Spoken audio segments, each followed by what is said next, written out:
As day 22 of the government shutdown comes to a close, let's bring in Maryland Representative and the House Freedom Caucus Chairman, Dr. Andy Harris. Dr. Harris, first of all, thank you so much for joining us tonight.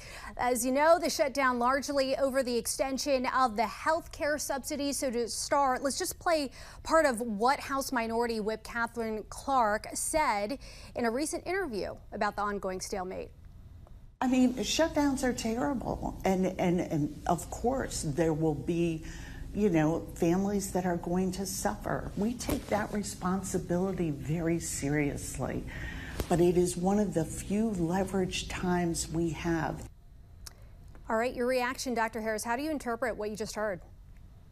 Well, look, the bottom line is that we should just reopen the government. We're going into our fourth week. This is craziness. The duty of Congress is to keep the government funded after September 30th. We can discuss a whole lot of other issues, but the most important thing is keep people on the job, keep our essential workers getting paid, keep our military getting paid. That's what's important. All right, there is a Senate vote, as you mentioned, on Thursday to pay essential government workers. Many have said it'll fail. What is the Republican strategy?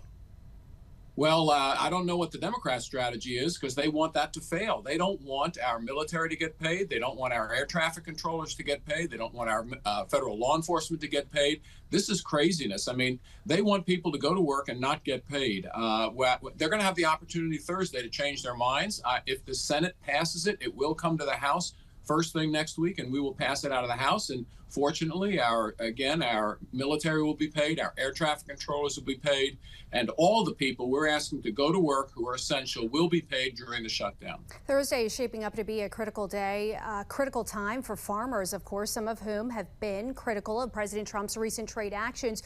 In a post, Secretary Rollins said the USDA, we've got it pulled up here, will resume Farm Service Agency core operations on Thursday. What will the real impact be to farmers?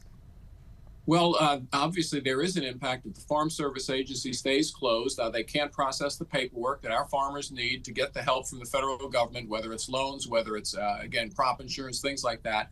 The bottom line is that the president, again, has figured out a workaround. He shouldn't have to. The Democrats in the Senate should just vote to reopen the government. But just like he figured out a workaround to get our military paid on that first mid-October paycheck, he's going to do a workaround on the Farm Service Agency, and thank goodness for our farmers. And obviously, both sides are wanting this government shutdown to end. The longest one lasted for 35 days at the end of 2018 to 2019. I know you were in office during that time, obviously a different time. How is that different from what's going on now?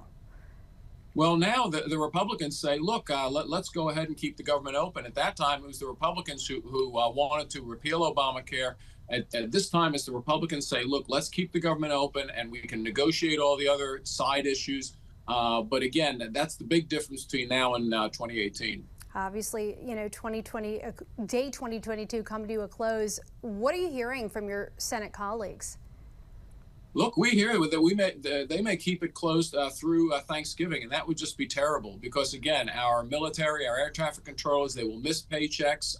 We're asking them to work, but they're not getting paid. That's just not right. The Senate should pass that bill Thursday. So you highlighted real people impacted by what is going on. Maryland Representative Dr. Andy Harris, thank you for joining us tonight on the National News Desk. Thank you.